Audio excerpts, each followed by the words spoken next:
Hi friends, అందరూ ఎలా ఉన్నారు? బాగున్నారా? అందరూ బాగుండాలని మనస్ఫూర్తిగా కోరుకుంటున్నాను. మేమైతే చాలా బాగున్నాము. మీరు ఎలా ఉన్నారో కామెంట్ సెక్షన్లో అయితే కామెంట్ చేయండి. అండ్ ముందుగా అయితే మనం తెచ్చుకున్నాం కదా ఇవి రివర్లు, వాటిని అయితే మంచిగా శుభ్రంగా క్లీన్ చేసుకోవాలి. కొంచెం మనకి ఇంట్లో ఉంటే నిమ్మరసము అండ్ ఉప్పు తర్వాత పసుపు వేసి అయితే క్లీన్ చేసుకోవాలి. క్లీన్ చేసిన క్లిప్ అయితే మిస్ అయింది ఫ్రెండ్స్, సో నేను అందుకని డైరెక్ట్గా చెప్పేస్తున్నాను. క్లీన్ చేసుకున్న తర్వాత మళ్ళీ వీటిలోనే కొంచెం ఉప్పు కొంచెం పసుపు వేసి మనమైతే ఉడికిపెట్టుకోవాలి. కొంచెం వేయాలి ఉప్పు, లేదంటే ఉప్పు కసం అయిపోతుంది. ఆ తర్వాత మంచిగా క్లీన్ చేసుకున్న తర్వాత మళ్ళీ కొంచెం ఉప్పు లైట్గా వేయాలి.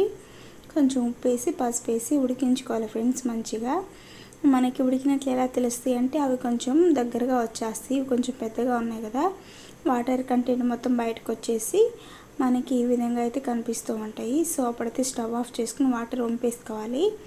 ఫ్రై కోసం కాబట్టి వాటర్ పోసుకోకూడదు. కొంతమంది అయితే వాటర్ పోస్తారు, మేమైతే వాటర్ పోయలేదు ఫ్రెండ్స్. తర్వాత వీటిని అయితే ఒక ప్యాన్లోకి తీసుకుని దాంట్లో అయితే అంటే మేము బాండి అంటాము, దాంట్లో ఆయిల్ తీసుకుని సరిపడా. ఎక్కువ ఆయిల్ అయితే పట్టదు ఫ్రెండ్స్ ఈ ఫ్రైకి, డీప్ ఫ్రై కాబట్టి. దాంట్లో ముక్కలు వేసేసి కొంచెం సాల్ట్ లైట్గా వేసుకోవాలి. బాగా డీప్ ఫ్రై అయిన తర్వాత కొంచెం అల్లం పేస్ట్, తర్వాత మనం చేసుకున్న మసాలా ఉంటుంది కదా, చికెన్ మసాలా కానీ ఏదైనా మన ఇంట్లో ఏది ఉంటే అది వేసుకోవచ్చు. సాంబార్ మసాలా తప్ప చికెన్కి సంబంధించి మసాలా వేసుకోవచ్చు. ఏమైనా లేకపోయినా స్కిప్ చేసేసుకోవచ్చు. చాలా సింపుల్గా ఈజీగా టేస్టీగా ఉండే రెసిపీ ఫ్రెండ్స్. చాలా అంటే చాలా బాగుంటుంది టేస్టీగా.